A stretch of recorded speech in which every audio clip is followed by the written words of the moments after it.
Hey, I'm back. I got a whole bunch of background noise, but don't mind none of that. So upstate, you know, if you're an older brother, but you not in the like same grouping of individuals sometimes, and you wise, they call you unk, right? So I my third day in Attica was very horrible. My first 3 days were very horrible, and so this poem that I'm gonna do is called Uncle Smitty. It's dedicated to the library and law library callouts for my first 3 days. I wrote this February 28th of 2013. So I got there the 25th. And this was dedicated for Uncle Smitty. It's basically our story, what happened. You can kind of get a view of what Attica was like. I didn't have no bed, so I slept on metal. There was feces all over my cell. There was food in my old molded food in my cell. They refused me trays. Um, It was cold, dark, and he was trying to tell me when I was going to the cell that it didn't have a bed. I didn't know you had to bring your own bed to the cell. So I locked in without a bed, and I had to sleep on a steel for like 3 days. The first 5 days in any prison is usually isolation, so it's called quarantine. They lock you in all day. So we spoke for 3 days. He shared tea with me and music and jazz, and it was a very tremendous learning experience. I was so anxious to get out of jail and get to the law library. And this is basically what happened. It's called Uncle Smith. Monster, menace, murderer. Labeled lifer like death will never come. And I've met wisdom's brother. He was wiser than the sun. He rose 6 feet 4 inches and nearly half a century in time underneath him. 23 of that half a century was spent with prison rocks beneath him. I met wisdom's brother. He spoke like roaring thunder. He still strikes like black lightning. He still will put you under. His soul reeks of Coltrane, of Thelonious, of jazz. His soul reeks of peace and poetry, life, music, everlast. Here was a lion from the depths of Africa, born in the southern safari, raised in the Harlem's concrete jungle. Militant man, color of bronze, rumble, rise man, rumble. Here was patience the length of a jailhouse wick, long in the moment, but not quite long enough. His heart broken by life, love, and past regrets. Here was a real vet, his heart broken by young bright hymns lost in the dark, angry for the foolishness in a young bright hymn's heart. Fearless, feared father, hit at the board 8 times too many, and yet he's paid his debt. But devils painted with white faces place their hellish bet at how many more years they'll remind him of a past he won't forget. Justice should have said something, but she's still pretending to be blind. She hasn't spoke up yet. Can you blame him? College diplomas for this teacher.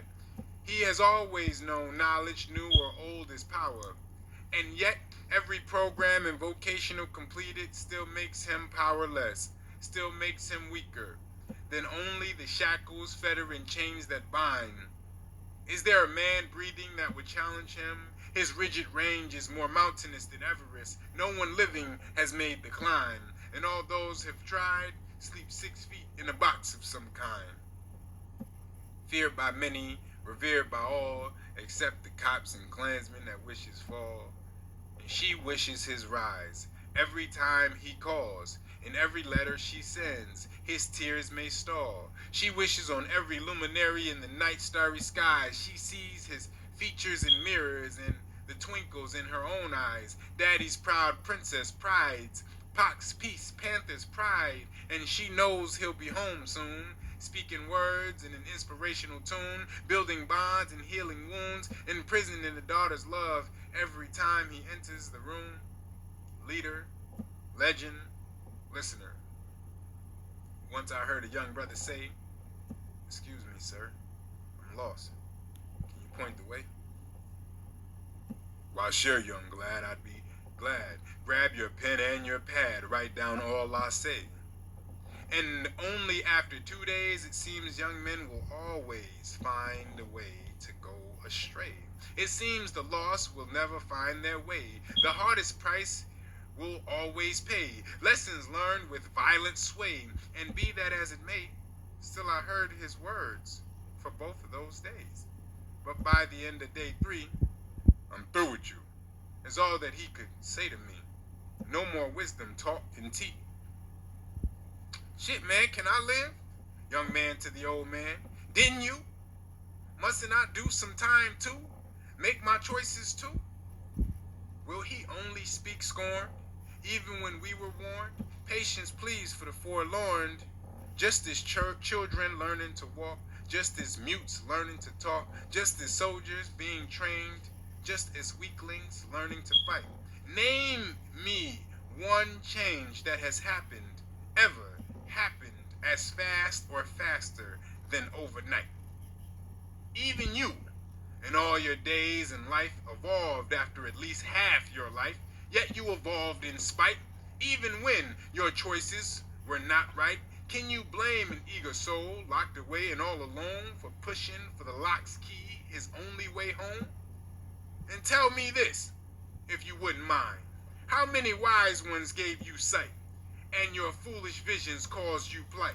How many chose to leave you blind? Tell me, how many wise ones told you all that was true, and yet you chose your own man's fate? And haven't you stood without your light at an earlier gate until even you caught a clue? Mentor, master, man.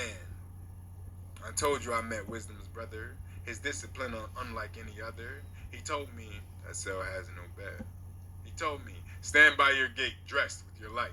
He told me, you'll be locked away for a week, no call-outs for you. He told me, don't give these racist pigs nothing to use. He told me, I'm wasting my time, I'm through. I met wisdom's brother. He was wiser than my father and my mother. He was surly and secluded. His shell was granite. His respect and love was deeply rooted.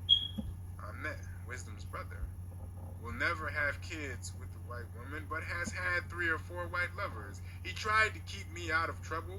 He was kind enough to burst my fairy tale bubble. He is consciously ruled by logic and common sense, but he doesn't have much patience for young bright brothers who act dense. I lost a friend today who's on my side of the fence, and now my cell is damp and cold and quiet and tense, and I met wisdom's brother. He taught me about the new hell that I discovered. He told me how to hold my own. When wisdom's brother severs ties, it usually severs right through to the bone. And all I've written, you'd swear were lies. But if you knew about this poem, and if he knew about this poem, he'd probably come and kick my ass. Uncle Smitty wears a size 15.5, but he'll hold back that other half. Thank you, wisdom's brother. Your light's lamp is glistening. Thank you for waking wisdom, warning my path. Thank you for life, love, leadership, and laugh. Believe it or not, I was intently listening. I love you, little ones. Take care.